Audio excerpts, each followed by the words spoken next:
وَدْعُوهُ مُخْلِصِينَ لَهُ الدِّينَ، جب بھی مسجد میں جانا ہے تو ہمارا رخ اللہ کی طرف ہوگا، ہمارا دھیان اللہ کی طرف ہوگا، ہم ساری دکانداریاں جو ہے نا دکان میں چھوڑ کے جائیں گے، ہم سارے کاروبار زندگی جو ہے نا وہ مسجد کے دروازے پہ پھینک کے جب اندر داخل ہوں گے تو اللہ کے لیے ہوں گے۔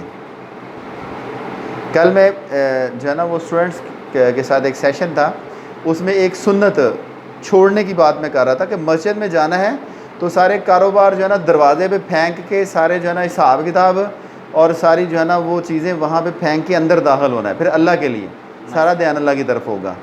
تو کل بات ہو رہی تھی کہ محبت و اطاعت و رسول کا تقاضا یہ ہے کہ ہم نبی مکرم صلی اللہ علیہ وسلم کی جو سنتیں ہیں ان کو زندہ کریں، ان کو زندہ کریں۔ پیارے نبی صلی اللہ علیہ وسلم کی ایک سنت یہ بھی ہے کہ جب آپ صلی اللہ علیہ وسلم گھر میں داخل ہوتے تھے تو آپ کے چہرے پہ تبسم ہوتا تھا، آپ کے چہرے پہ مسکراہٹ ہوتی تھی۔ جب آپ صلی اللہ علیہ وسلم گھر میں داخل ہوتے تھے تو مسکراتے ہوئے چہرے سے داخل ہوتے ہوئے تھے۔ آج ابا جی گھر میں داخل ہوتے ہیں تو ان کے چہرے پہ 12 بجے ہوتے ہیں، اور ابا جی گھر میں داخل ہوتے ہیں تو بچے کونوں خدروں میں چھپ رہے ہوتے ہیں کہ ابا جی آ گئے ہیں، پتہ نہیں اتنی بڑی بلا آ گئی ہے، ٹھیک ہے۔ ابا جی کا ڈر، اتنی دہشت یہ ہے کہ ابا جی جو ہے نا وہ اپنے جو ہے نا وہ انہوں نے دفتر اٹھایا ہوتا ہے، دفتر کی فائلیں اٹھا کے گھر لے کے آ رہے ہوتے ہیں۔ وہ اپنی ٹینشنیں باہر چھوڑ کے آؤ، بچوں گھر آئے ہو تو بچوں کو ٹائم دینا ہے، تو اپنا جو ہے نا وہ دفتر جو ہے نا وہ دفتر میں ہی رکھو، اپنا دفتر میں ہی رکھو۔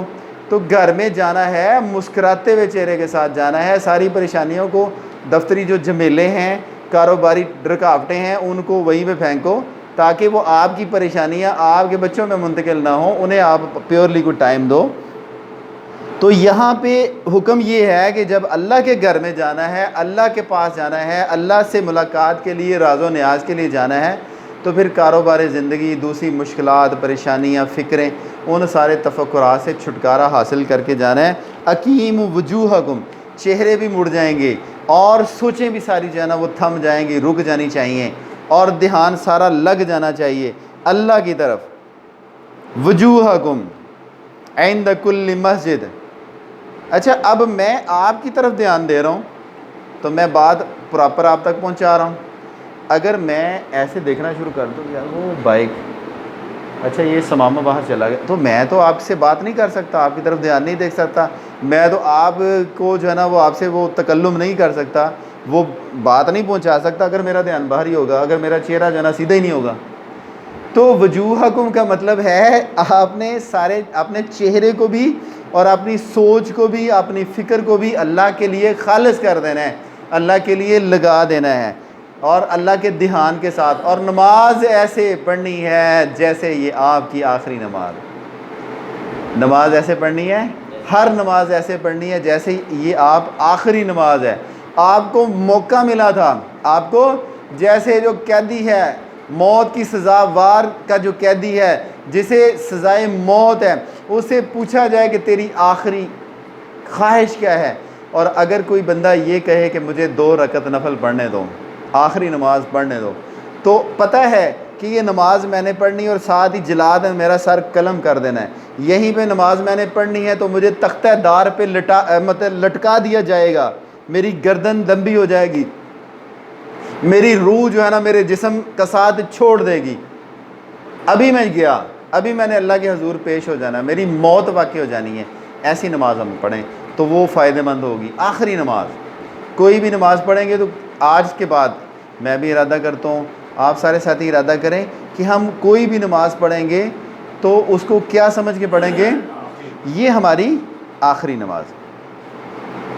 وَدْعُوهُ مُخْلِصِينَ لَهُ الدِّينَ، دین کو خالص کرتے ہوئے، جب ہم سبحانک اللہم کہیں، جب ہم کوئی بھی تسبیح شروع والی پڑھیں، ٹھیک ہے، جب ہم الحمدللہ کہیں تو دین خالص ہو جائے، آپ کی ساری توانائیوں میں خلوص آ جائے، آپ کے پڑھنے میں رکت پیدا ہو جائے، آپ کے سامنے اللہ ہو، جیسے آپ ایسے نماز پڑھ رہے ہو جیسے اللہ تعالیٰ کو آپ دیکھ رہے ہیں۔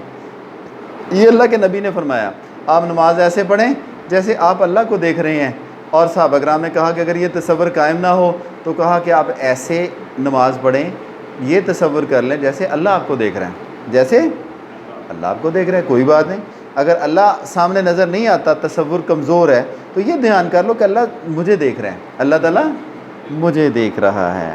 وَادْعُوهُ مُخْلِصِينَ لَهُ الدِّينَ۔ یہاں پہ کچھ لوگوں کے ذہنوں میں سوال پیدا ہو جاتا ہے کہ ہم جب نماز میں کھڑے ہوتے ہیں تو کوئی نہ کوئی وسوسے آ جاتے ہیں، شیطانی خیالات آ جاتے ہیں، تو اب ہم کیا کریں؟ ہم تو دھیان بڑا کوشش کرتے ہیں بٹانے کی، کوئی نہ کوئی خیال ہی آ ہی جاتا ہے، تو اب کیا نماز نہیں ہوگی؟ یقیناً ہو جائے گی۔ ایک جگہ پہ میں نے پڑھا کہ نماز میں خیالات کا آنا برا نہیں ہے، نماز میں خیالات کا آنا برا نہیں ہے، لانا برا ہے۔ آنا برا نہیں، لانا برا ہے۔ آنا اور لانا میں بڑا فرق ہے۔ اگر آپ جان بوجھ کے حساب کھول بیٹھیں گے کاؤنٹنگ شروع کر دیں گے، کوئی بھی جو ہے نا وہ پیسوں کا لین دین ہے، تو وہ تو پھر جو ہے نا وہ نماز ساری برباد ہو جائے گی۔ اور اگر اچانک سے خیال آیا اور آپ نے اس خیالت کو جھٹک دیا تو وہ برا نہیں۔ کہا جاؤ گے اسی کے پاس، کما بداکم، جیسے اس نے پہلی دفعہ پیدا کیا تو لوٹنا بھی اسی کے پاس ہے۔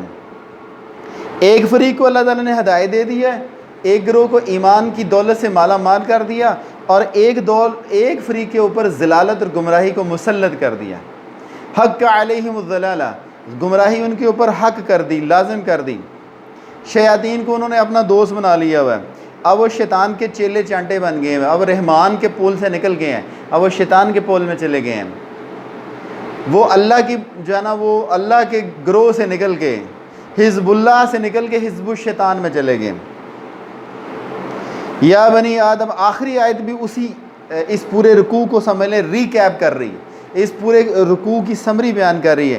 یا بنی آدم خذوا زینتکم عند کل مسجد، جب بھی آپ کسی مسجد کے پاس جائیں گے تو کیا کریں گے؟ زینت اختیار کریں گے۔ وَكُلُوا وَاشْرَبُوا وَلَا تُسْرِفُوا، عدل بتایا، امر ربی بالقسط، پیچھے ہم نے پڑھا کہ مجھے اللہ نے حکم دیا کہ میں انصاف کے ساتھ چلوں، انصاف کے ساتھ چلوں۔ تو انصاف کا تقاضا یہ ہے کہ کھانے میں انصاف کیا جائے، پینے میں انصاف کیا جائے، نہ کھانے میں جو ہے نا زیادتی کی جائے، نہ پینے میں زیادتی کی جائے۔ پینے میں زیادتی یہ ہے کہ اللہ تعالیٰ کے حلال مشروبات چھوڑ کے حرام مشروبات پیے جائیں۔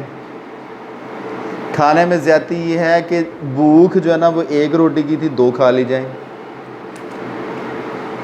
ٹھیک ہے؟ ضرورت سے زیادہ کھا لیا جائے، بدنی ضرورت سے زیادہ کھا لیا جائے تو یہ ظلم ہوگا۔ یہ کیا ہوگا؟ ظلم ہوگا۔ وَكُلُوا وَاشْرَبُوا، اور اسراف ہوگا۔ جا رہے ہیں راستے میں پیاس لگی ہے، بوتل پی لو جی، بوتل، اب بوتل، یہ اسراف ہے۔ پانی پیو، فریش سادہ پانی پیو، ٹھیک ہے؟ یہ جو بوتلیں بھی نا ہر اسٹیپ پہ بوتل پی لو، بوتل پی لو، یہ اسراف ہے۔ وجہ یہ بدن کا اسراف ہے، صحت کا اسراف ہے، پیسے کا اسراف ہے۔ مشروب پئیں اچھا سا، ملک شیک پی لیں، جوس پی لیں، تازہ جو ہے نا جو فریش جوسیز ہیں وہ پی لیں، فروٹ کھا لیں، سادہ پانی صاف اور شفاف پی لیں۔ یہ عدل ہے۔ یہ کیا ہے؟ عدل ہے۔ اور ظلم یہ ہے کہ ایسے مشروبات پیے جائیں جن میں چینی کا بہت زیادہ استعمال ہے، جن کے اندر جو ہے نا وہ شکر بہت زیادہ استعمال ہوتی ہے، چینی، شکر، اسے شاید سکرال بولتے ہیں، اس کا کوئی خاص نام ہے۔ ولا تسرفوا، اور اسراف سے بچنا ہے۔ انہ لا یحب المسرفین، کہ اللہ تعالیٰ اسراف کرنے والوں کو پسند نہیں کرتا، جو لوگ فضول خرچ ہوتے ہیں۔ کہا کہ آپ کا ہاتھ اتنا تنگ نہ ہو کہ آپ کے سینے سے لگ جائے، اور اتنا کھلا نہ ہو کہ آپ جو ہے نا وہ فضول خرچ ہو جائیں۔ جہاں پہ خرچ کرنا ہے خرچ کیا جائے۔ خرچ کرنے کے مصارف اللہ تعالیٰ نے فرما دیے، اولاد پہ خرچ کرو، بیوی بچوں پہ خرچ کرو، دوستوں پہ خرچ کرو، جہاں پہ خرچ کرنا ہے وہاں پہ خرچ کیا جائے۔